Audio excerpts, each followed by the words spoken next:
And I don't have a home tournament, so to be able to have this community here at the US Open, 5-1. Third set, match point coming for the other player. That's where Alexandra Eala was standing on the evening of August 24th, 2025, on a court called the Grandstand at the USTA Billie Jean King National Tennis Center in New York. 20 years old, ranked 70th in the world, playing in the main draw of the US Open for the first time in her life, and about to lose. Across the net, the 14th seed Clara Tauson of Denmark was serving for the match. She's obviously a great player that I've never beaten before, so can't complain. 12 months earlier, Tauson had been the runner-up at a Masters 1000 in Dubai. 6 weeks earlier, she'd been ranked inside the top 15. She had done everything you're supposed to do to win that game. Eala had one job left, and it wasn't winning. It was not making the loss look worse than it already was. Then something happened that most people describe as a comeback. She broke Tauson's serve, broke it again, went to a super tie break, saved match points on her own serve, missed her first match point, missed her second, missed her third, missed her fourth, won it on her fifth. Final score, 6-3, 2-6, 7-6, 13-11 in the tiebreak. That's the story most people tell about that night. Filipina underdog. Great crowd, beautiful upset. Hold that story in your hand for a second because we're going to come back to it. Because the real question isn't how she won that match. The real question is this: what actually changed on that court that night, beyond the scoreline? Here's why the question matters, and why it matters more than the obvious sequel most channels are chasing right now. Everyone in Filipino tennis media, and a good chunk of global tennis media, is currently locked onto one thing: the possibility that Eala might draw Clara Tauson again at the 2026 US Open. Fan pages are speculating on it. Group chats are running war rooms about it. Every second post on Filipino tennis Facebook right now is a mock-up graphic of a rematch. And I want to say this plainly because I owe it to you. As of the day I am recording this, the women's singles main draw for the 2026 US Open has not been released. The draw comes out later this week. The main draw doesn't start until August 30th. Whether Alex Eala plays Clara Tauson in the first round, or plays her in the fourth round, or doesn't play her at all, nobody knows yet. Anyone telling you otherwise is guessing. So we are not going to build this video around a matchup that hasn't been drawn. We are going to build it around something bigger. Because the will they, won't they question about a rematch is the small question. The big question is what that first match actually did to Alexandra Eala's career, because the answer, once you look at what has happened in the 12 months since, is not what the obvious story tells you. Stay with me on that. If you're already following this channel for Alex Eala coverage, the tap on the like button now genuinely helps this video reach more Filipino tennis fans. That's it for the ask. Back to the story. Quickly, so we're on the same page about who we're talking about. Alexandra Eala is 21 years old. She's from the Philippines. She trains and has trained since her early teens at the Rafael Nadal Academy in Mallorca, the same academy the 14-time French Open champion built and lends his name to. She was the 2022 US Open Junior Girls Singles Champion, which means the venue she is walking into this year is the same venue where she first held a trophy on the international stage. And as of the most recent WTA rankings this week, she is the world number 20 in women's singles, a career high and the highest ranking any player representing the Philippines has ever achieved on the WTA Tour. That's the resume. 5 facts. That's all you need to follow what comes next. Because it's not the resume that's interesting. It's the 12-month gap between two of those facts, between world number 70 in August 2025 and world number 20 in August 2026. That is the whole story. And on paper, it doesn't quite add up. Let me lay out 4 things that are individually true and collectively confusing. Watch what happens when you stack them. Fact 1. In August 2025, when Eala walked onto the grandstand to face Tauson, she was ranked 70th in the world. She was not seeded. She was not on anyone's shortlist to make a run. She was on the printed order of play that day, the least heralded name in her section. of the draw. And yet the match report from the US Open's own website, the official one, describes the atmosphere in the grandstand that night as, and I'm quoting the official recap, a boisterous, highly energized crowd, a highly partisan crowd cheering for her, for an unseeded 70th ranked player in New York in her first ever US Open main draw match. So question one, why did the grandstand sound like a home slam? Hold that, we come back to it. Fact two. This wasn't Eala's first big scalp of 2025. In March of that year, 5 months before the Tauson match, she had made the semifinals of the Miami Open, a WTA 1000 event, the second biggest tournament category on the tour. At Miami, she was ranked 140th in the world, and she beat 3 Grand Slam champions in a row, Jelena Ostapenko, Madison Keys, Iga Swiatek, 3 major winners, 3 matches in the space of 1 week, and yet, and this is the strange part, it's the Tauson match 5 months later that people bring up first. Not the Swiatek win, not the Keys win, the Tauson win. Question 2. Why did this match against a very good top 15 player land harder in her career than 3 consecutive wins over Grand Slam champions? That number matters more later. Fact 3. The way she won that Tauson match is not the way careers usually pivot. She was down 5 games to 1 in the 3rd set. Tauson served for the match, not once but twice, and Eala broke her both times. In the deciding tiebreak, Eala earned 4 match points and failed to convert all 4. She won it on her 5th attempt. The final tiebreak score was 13-11. If you watch the replay, there is a moment where she hits a volley on top of the net. Tauson requests a video review to see whether Eala's swing crossed to the wrong side. The review takes almost a minute, and then Tauson, waiting on the ruling, double faults on the very next point. It's one of the most emotionally chaotic finishes to a Grand Slam first-round match in recent memory. Question 3. What does a player carry forward from a match they should have lost, honestly, 4 different times? Hold that. Fact 4, 12 months later, right now this week, she is not ranked 70th. She is not ranked 140th. She is ranked number 20 in the world. In the last 12 months, she has won her first WTA singles title in Washington, D.C. on August 3rd of this year. She beat the world number 3, Jessica Pegula, in that final. And according to her official 2026 U.S. Open player profile, published earlier this month by the tournament itself, her record against top 10 opponents this year sits at 7 wins and 2 losses, 7 wins over top 10 players in 1 calendar year from a player who 12 months ago was ranked 70. Now, if the Tauson win was just a great upset, an emotional night, a beautiful crowd, and a lucky tiebreak, then question 4 is, how do you get from that to number 20 in the world with a title over the number 3 in 12 months? Upsets don't do that. Emotional nights don't do that. Great crowds don't do that. Something else happened on the grandstand that night. We're getting to it. Here is the assumption you have been making this whole time. Whether you were watching it live or watching it later or hearing about it secondhand, the story most of us walked away with was this. Alex Eala pulled off a beautiful upset. She won an emotional match. She had a moment, and then she went home to build on it. That's the story, and I'm telling you it's wrong. Not because the facts are wrong, the facts are all right there in the official recap, but because the framing is too small. The framing treats the Tauson match as a breakthrough, a single event, a door she walked through. Here is what actually happened. The Tauson match wasn't Alex Eala's breakthrough at the US Open. It was the moment the tour stopped seeing her as a wild card story and started building around her as a player.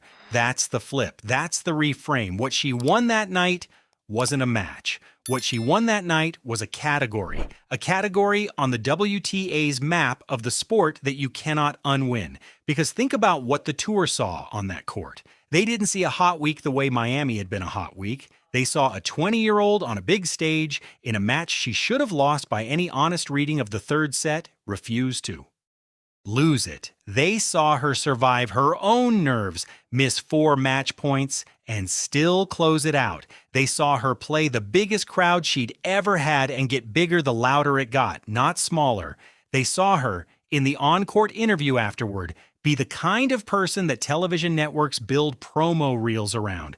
The exact quote, this is verbatim from the US Open's official transcript, was, "I don't have a home tournament, so to be able to have this community at the US Open, I'm so grateful. They made me feel like I'm home." The tour heard that quote, the tournament schedulers heard it, the sponsors heard it, and from that night forward, Alexandra Eala stopped being scheduled as a curiosity and started being scheduled as an attraction. That is a real verifiable shift, and it is exactly what has played out over the 12 months since. The grandstand didn't give her a win. The grandstand gave her a role. That is the reframe. Now let me prove it. Proof number one is the number, and the number is boring on purpose because sometimes boring numbers tell the truth. In August 2025, going into the US Open, Alex Eala was ranked 70th in the world. This week, in August 2026, she is ranked 20th. That is a climb of 50 ranking spots in 52 weeks. That kind of climb is not the shape of a player who had one hot night. It is the shape of a player who was recategorized. Look at where the wins came from. A fourth round at the Miami Open in 2026, a semi-final at the Berlin Open in June, a round of 16 at Dubai, a first WT, a singles title in Washington, D.C. on August 3rd of this year. And per the US Open's own player profile page updated earlier this month, roughly 7 wins against top 10 opponents in 2026 alone.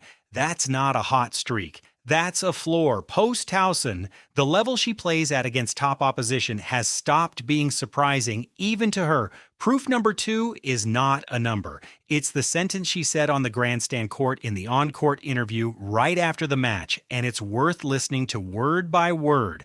"I don't have a home tournament, so to be able to have this community at the US Open, I'm so grateful. They made me feel like I'm home."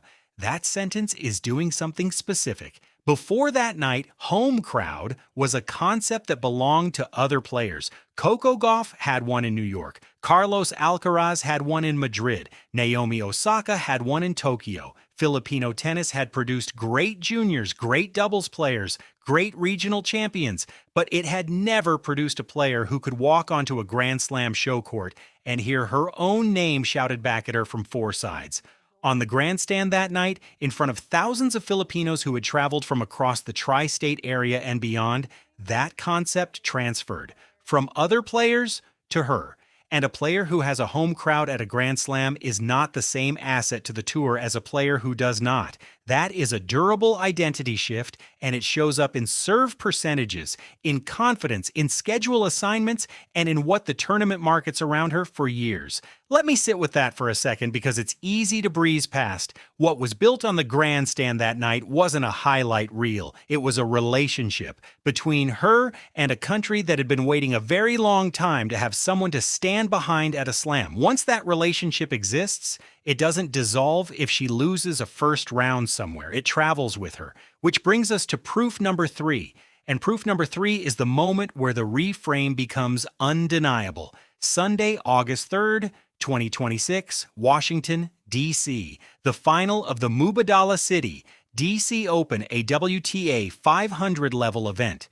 Across the net from Alexandra Eala is Jessica Pegula, the world number 3, not a rising player, not a struggling former top tenor. The active world number 3 ranked exactly where she was ranked when she reached the US Open final the previous year. Eala loses the first set 4-6. She wins the second 6-4, and in the third set, the deciding set of her first ever WTA final against the third-ranked player on earth, she wins 6-0. 6-love. A bagel in the deciding set of a final against the world number 3. You do not do that as an upset artist. You do that as a closer. And the shot pattern in that DC final, if you go back and watch it, the aggressive forehand redirected on the run, the willingness to hit through, the line on break point, the refusal to shrink when the score gets close, that is the same shot pattern she pulled out of nowhere in the tiebreak against Tauson 11 months earlier. What the grandstand did wasn't teach her those shots. She already had them. What the grandstand did was teach her that she was allowed to use them on the biggest points. That's the gear that used to belong only to top 10 players. And on August 3rd of this year in Washington, D.C., she used it to win a final 6-love in the third against one of them. That is not the trajectory of a player who had an upset. That is the trajectory of a player who was rebuilt. Now, I owe you the honest limits because a good reframe is only as good as what it refuses to overstate. Here is what this reframe does not prove. It does not prove Alex Eala is a Grand Slam contender yet. She has not, at the time of this recording, won a Grand Slam match past the second round. She has been to a Wimbledon first round, a US Open second round, and slam appearances at the Australian Open and French Open where she has not gone deep. Being recategorized by the tour is not the same as being a champion. It is a floor, not a ceiling. And her 2026 has had genuinely bad weeks. She lost in the fourth round of the 2026 Miami Open 6-love, 6-2 to Karolina Muchova, one of the worst score lines of her season. She lost twice to Linda Noskova in 2026, both in lopsided fashion, once 6-2, 6-0 at Indian Wells, and once 6-2, 6-4 in the Berlin semifinals. She lost in the round of 32 at the Cincinnati Open just last week to Elena Gabriela Rus. These are not small blemishes, they are real signals that on the wrong day, against the wrong style, the world number 20 is still finding her range against the top of the sport. And here is the genuine uncertainty. The 2026 U.S. Open women's singles draw has not been released as I am recording this. It comes out this week. Whether Alex Eala draws Clara Tauson in the first round, whether they meet at all this year, is unknown. If they do meet, it will not be at the grandstand again by default, and it will not be the same match again by default because both players are in different places than they were a year ago. And if they don't meet, the story of what the first match did to her career is unchanged. This video is not built on the rematch. It's built on what has already happened. So here is where we land. A year ago, Alexandra Eala walked onto the grandstand 5-1 down in the third set of a match she had, by every honest reading, already lost. She walked off with something you cannot unwin. Not a highlight, not a viral clip, but a category. And this year, 12 months later, she is walking into the same tennis center in Flushing Meadows as the world number 20, as a WTA singles champion, as one of a very small handful of players in the draw with a positive record against the top 10 this season. The 5-1 was a scoreline. What she built on top of it is a career. Look at the room she is in now. That crowd on the grandstand, the boisterous, highly partisan crowd from a year ago, is not showing up in 2026 to see whether a Filipina can shock a seed. They are showing up to watch a top 20 player defend a house they helped build. Miami showed she could win. The grandstand showed she could keep winning. Washington showed she could close. And whatever the draw looks like when it comes out this week, whether it puts Clara Tauson on her side of the sheet or someone else entirely, the woman walking into Flushing Meadows this year is not the same woman who walked in last year. The reason the US Open return feels different isn't because of who she might play. It's because of who she now is when she plays them. So I'll leave you with the question and I'll leave the reframe underneath it, and you can tell me what you think in the comments. Was the grandstand comeback in August 2025 the moment Alex Eala became a top 20 player, or was the top 20 player already there and the grandstand just made the tour see her? I have my answer. I want to hear yours. Drop it below.